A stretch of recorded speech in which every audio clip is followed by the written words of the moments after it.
Etelvina Norma Garcia, amazonense de Manaus, nasceu em 29 de outubro de 1939. Filha de Dona Maria da Natividade Nogueira Garcia e de Raimundo Euclides Garcia, fiscal da alfândega de Manaus. Foi alfabetizada em casa aos 3 anos de idade.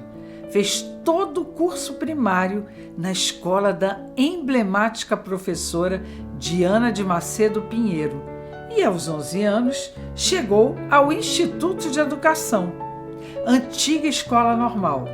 Lá, conviveu com professores do quilate de Dona Eunice Serrano Teles de Souza, João Crisóstomo de Oliveira, Liberalina Veil, Aristóteles Conte de Alencar e Marisa de Lima Correia.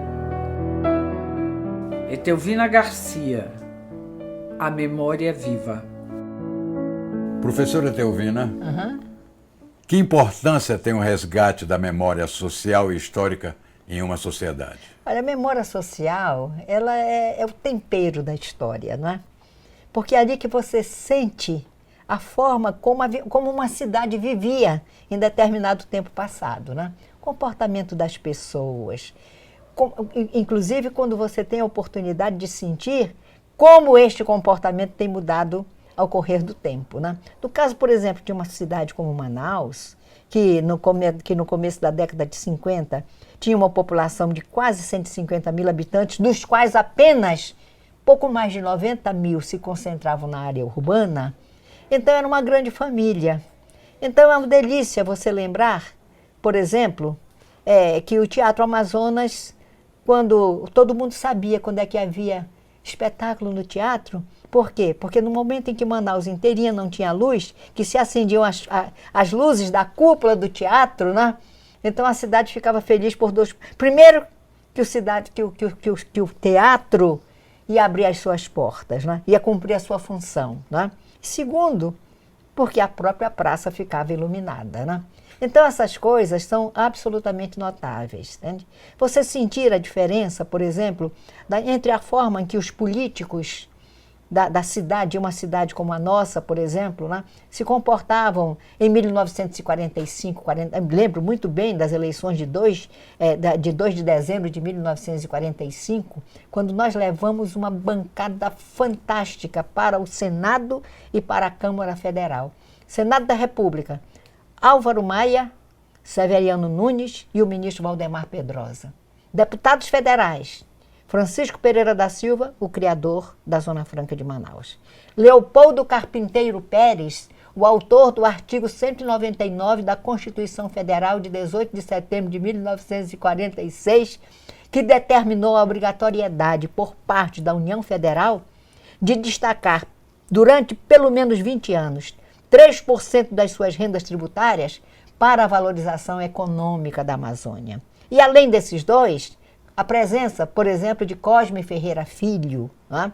Então, era realmente um momento em que a gente ficava feliz de sentir com que dedicação, entende? Com que espírito público os nossos representantes não estavam interessados em atender os seus próprios interesses. Eles estavam interessados pelo bem-estar da sociedade e pelo crescimento da economia. Professora Etelvina, temos uma surpresa para você.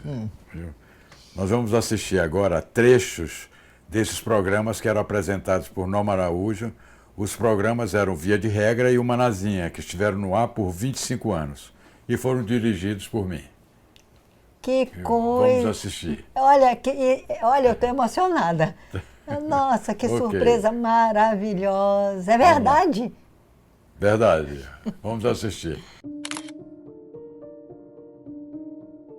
O que temos de tesouro cultural a ser preservado nesse prédio, um dia foi chamado de precioso lixo.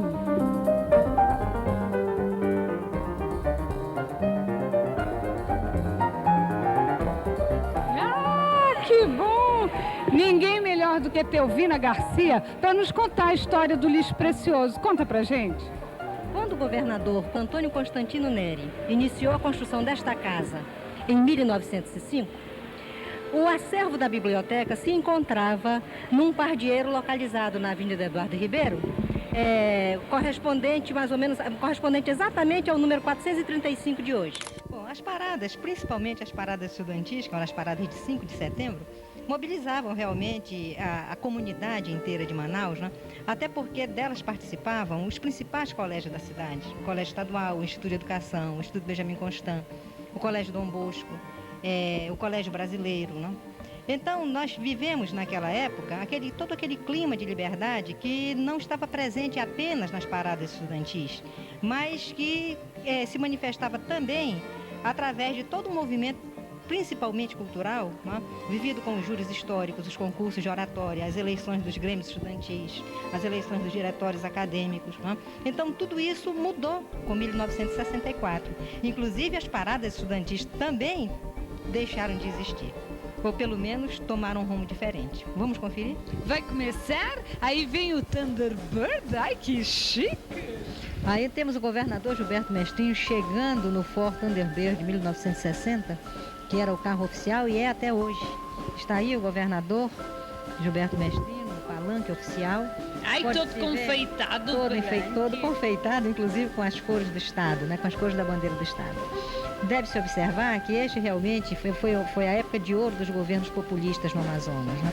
Era a época de revezamento entre Plínio Coelho e Gilberto Mestrinho, a época em que o povo participava de uma maneira muito espontânea das eleições, do processo eleitoral, né? Aqui nós temos o desfile estudantil de 1962, com destaque para a banda do Instituto Benjamin Constant. Olha a casa de Genesino Braga. Casa de Genesino Braga, exatamente na lateral do Teatro Amazonas, né? Este é o Colégio Dom Bosco. Você vê a presença sempre da bicicleta, não é? Você vê a presença. Todos chiquérrimos, esses uniformes eram tratados com o maior zelo, com o maior carinho. E eram, inclusive, uma demonstração do cuidado, né? E do amor que se tinha. Olha, pelo colégio, um pelotão do pessoal que vinha a cavalo, né? Maravilhoso. Eu fico inebriada com isso. O uniforme, né? O uniforme, o símbolo do colégio. Essa coisa desapareceu, porque hoje em dia todo mundo usa uma coisa só para todo mundo. Como se houve um momento em que. Houve um momento em que o Colégio Estadual de Educação deixaram de ser Colégio Estadual de Educação para ser Centro 1, Centro 2, Centro não sei o quê, perderam inclusive a identidade. Né? E nessa perda de identidade, meu Deus, vai tudo por água abaixo, né?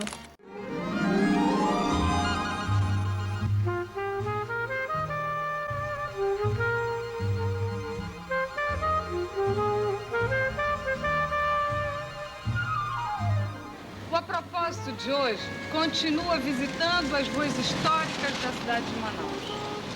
Essa é a Rua da Palma, ou melhor, é a Rua Saldanha Marinho, já foi a Rua da Palma.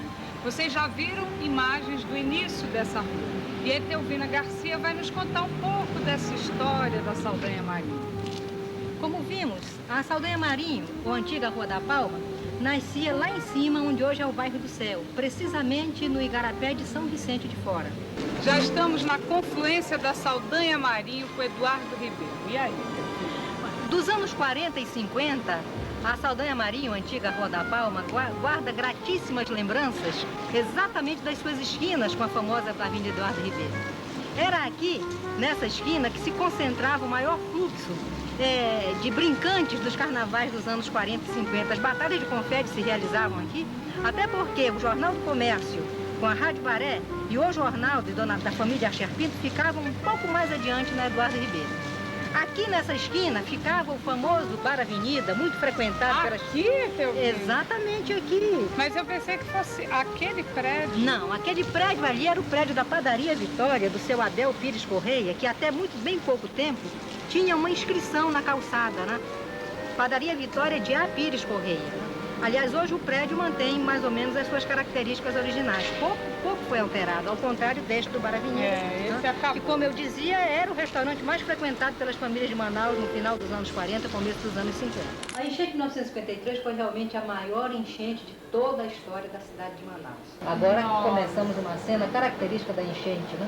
Que nós falamos logo no início a respeito do tal caminhão, que descia pelo lado da alfândega, aliás, da alfândega não, da recebedoria, da Receita do Estado. Receita do Estado. E que ficam os armazéns da Manaus Água do lado, e aqui está a Praça da Matriz totalmente inundada. Como dissemos, as águas chegaram até próximo do edifício dos Correios, né, que está começando a aparecer aparecendo lá ao agora, fundo, né? que é bem em frente ao chafariz que ainda existe. Que ainda existe Uma lá. pequena parte dessa praça ainda foi preservada agora, recentemente, e ficou a salvo daquela saia avassaladora de destruição. Veja se o avião aquário ali, né, Joaquim?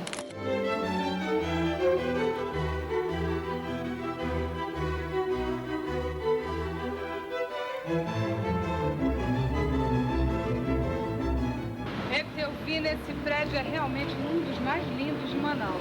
Eu diria até que ele é provavelmente o mais nobre de todos os edifícios construídos nos tempos de ouro da borracha. Quem iniciou sua construção foi o governador Eduardo Ribeiro em 1894. E somente em 1900, já na administração do coronel Ramalho Júnior, ele foi inaugurado.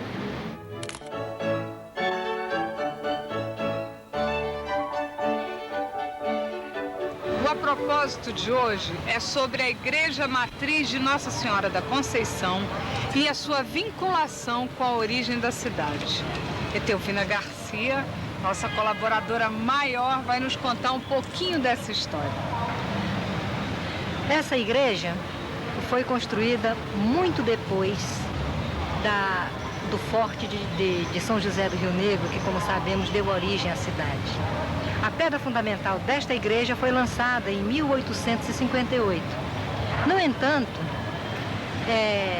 praticamente 2 décadas após, pouco mais de 2 décadas após a construção do forte, que, como sabemos, é de 1669, os religiosos carmelitas fizeram construir quase que uma choupana. Era uma construção muito humilde, coberta de palha, né? É onde passou a funcionar a igrejinha de Nossa Senhora da Conceição, que evidentemente não ficava neste local, mas sim na área alta fronteiriça ao próprio Forte de São José do Rio Negro.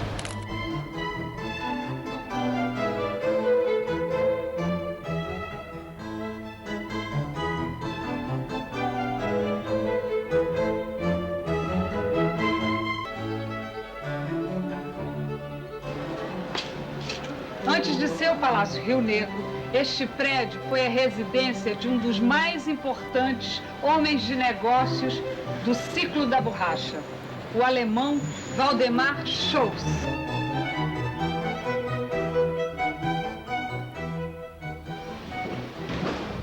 Etelvina Garcia, eu já estava com saudade das suas histórias fantásticas.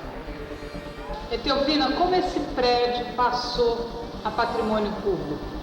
Com a compra autorizada pelo governador Pedro Bacelar em 1918. O prédio, àquele momento, pertencia ao seringalista Luiz da Silva Gomes, o seu segundo dono. Por que seu segundo dono?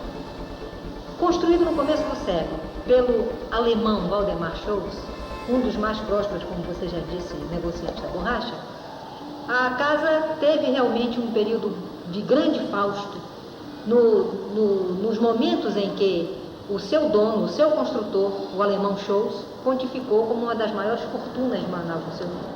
Ninguém melhor do que Etelvina Garcia para dar uma força total nessa entrevista e nessa memória do Dr. Gebes de Melo Medeiros. Dr. Gebes, o que levou um jovem alagoano, recém-formado pela famosíssima, tradicionalíssima Faculdade de Direito de Recife, a chegar a Manaus, a escolher Manaus para viver em plena Segunda Guerra Mundial?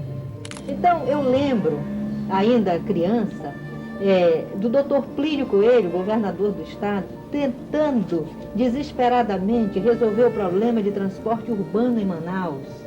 A gente sabe perfeitamente que, a partir do momento em que a borracha começou a cair, os ingleses perderam o interesse de investir aqui no estado, né? Eu lembraria que uma das primeiras providências realmente foi dar transporte à grande massa. Os ônibus eram caminhões adaptados através de caixa, de pedaços de caixa, de folha de zinco, até que foram tomando o rumo, o jeito de Zeppelin e outros tipos que o povo inventava. Até de bonde, era querosene, aberta, né? era combustível a gasolina, né? O combustível era gasolina. Então nós criamos a Transporte Amazônia. Bora descobrir, Etelvina? Deixa eu ver. Olha aqui. Olha a Etelvina abrindo o armário, fechando o armário. Tudo bem, querida? Etelvina, nós estávamos morrendo de saudades, com vontade de saber alguma coisa assim da história da cidade, que com certeza tu estás estudando ou estás às voltas, né, com algum assunto. Nós estamos aqui exatamente cuidando disto, né? Para variar, né? Me conta aí uma coisa boa. Bom, normal. Hoje é 23 de julho, né? Por acaso é. Quando eu era criança, 23 de julho era um dia de festa em Manaus. Por que, hein, Etelvina? Porque naquela época ainda estavam vivas as pessoas, ou muitas das pessoas que tinham participado da Revolução de 1924, de 23 de julho de 1924, né? Comandada pelos tenentes que estavam de castigo no Amazonas, entre eles o tenente Alfredo Augusto Ribeiro Júnior, que veio a ser governador do estado por um mês e alguns poucos dias, de 23 de julho de 24 até o dia 29 de agosto do mesmo ano. O primeiro setor econômico que deu respostas aos incentivos da Zona Franca de Manaus foi o setor comércio. O setor comércio alavancou o setor de serviço. E além de, quer dizer, você vê, nós passamos, inclusive, nós começamos a Zona Franca em 1967. Em 1976, salvo engano, foi dia 11 de janeiro, nós inauguramos um aeroporto internacional que era o mais moderno na época no Brasil. Eu acho que nós, sociedade civil, não tivemos a necessária competência, a necessária visão, né, para criar alternativas realmente, alternativas que complementem o modelo Zona Franca de Manaus e que contribuam fundamentalmente para o fortalecimento da estrutura da sociedade, o fortalecimento da estrutura da economia. Olha, eu estou emocionada. Imagina, eu estou me vendo há 30 anos atrás.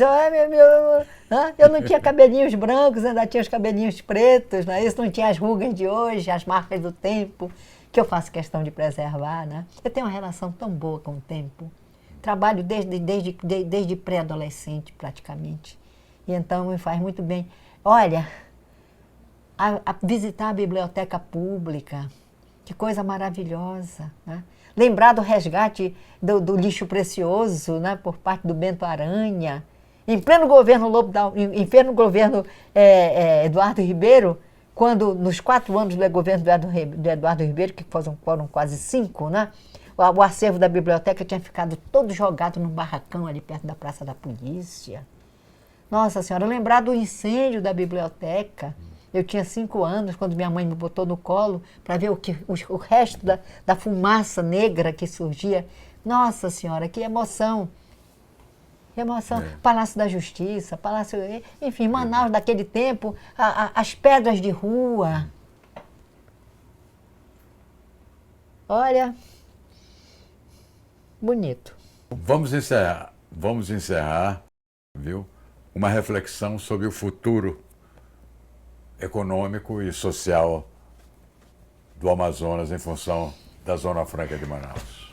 Olha, nós temos que considerar uma complementaridade entre o polo industrial da Zona Franca de Manaus, que está aí, graças a Deus, há mais de 50 anos, e que é justamente a grande força de sustentação da nossa economia, embora saibamos que ele é um polo sem raízes, porque dependente dos incentivos fiscais, e estabeleceu, vamos dizer assim, uma junção, uma complementaridade com a economia da biodiversidade, que hoje é um consenso, e que aqui ou ali já se tem bons exemplos do que vem acontecendo.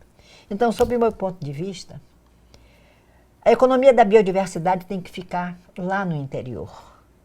Manaus, um dos motivos porque Manaus se deteriorou por inteiro, a nossa cidade de hoje não é a cidade de 50 anos atrás, foi justamente o fato de nós não termos tido o cuidado de implantar a economia no interior, de implantar atividade econômica consistente no interior. Então veio todo mundo para cá, em busca de sobrevivência, o que é mais do que natural e humano, né?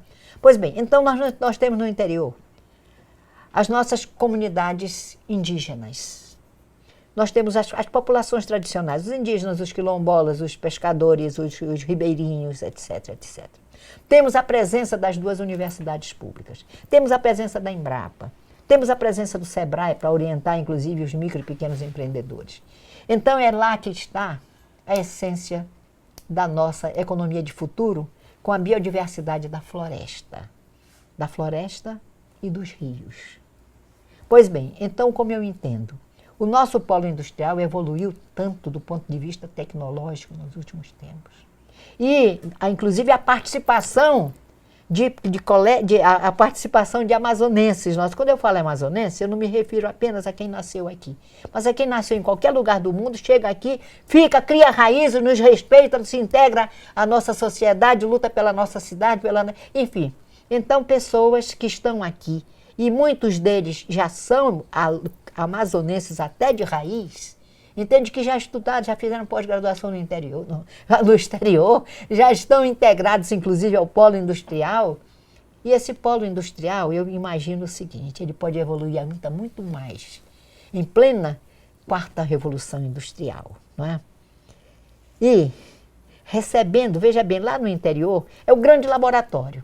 Lá, com as populações tradicionais, você sabe exatamente onde é que está a riqueza que a gente precisa desenvolver. Então, identifica-se lá os laboratórios criados e tudo mais, e joga isso para o polo industrial desenvolver e transformar em produtos que vão viajar pelo mundo inteiro. Entende? Aí entram as instituições que cuidam, e os empresários da exportação e por aí afora. Então, eu acho que o polo industrial pode ser, me perdoe se vocês pensarem que eu estou exagerando, mas eu acho que eu não estou, um novo Vale do Silício para nós, com desenvolvimento tecnológico, diretamente aplicado, utilizando os recursos da tecnologia de hoje e do futuro, porque isso não para, cresce todo santo dia, em função de pegar aquilo que vem da floresta, que saiu das mãos das nossas populações tradicionais. É a pequenina semente, sabe-se Deus do quê, né? E que chega aqui e que pode se transformar em produtos industrializados. Vou só citar um exemplo simples. Atualmente já tem até aqui alguém em Manaus, aqui no Amazonas, não sei se exatamente em Manaus, mas eu acredito que sim, mas com vínculos com o interior, que está utilizando a fibra do caruá para fazer bioplásticos. E esses bioplásticos, não sei se aqui, mas em algum ponto deste país, chamado Brasil, já está sendo implantado, já está sendo agregado a produção até de tratores. Então veja a importância que esse casamento das potencialidades da floresta, tendo lá as nossas populações tradicionais como agentes e beneficiários disso. A presença da pesquisa científica, a presença das instituições de educação crescendo cada vez mais e desenvolvendo cada vez mais o talento dessas pessoas, principalmente dos indígenas, que estão aqui há 14, 15 milhões de anos, né? Cuidando do que é nosso. Eles fazem parte da própria natureza amazônica e fazem questão de mostrar isso com um sentimento que nós, que nascemos aqui na cidade, não temos capacidade, às vezes até de perceber, às vezes até de enxergar. Então eu vejo o nosso estado do Amazonas no futuro assim, transformando esse sonho que a gente está colocando aqui numa realidade muito bonita. Com base em quê? Numa plataforma de educação, ciência, tecnologia e inovação, com respeito ao talento das pessoas, porque talento é riqueza que não pode ser desprezada. E em função não apenas do crescimento da economia, mas em função principalmente do bem-estar das pessoas.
Obrigada.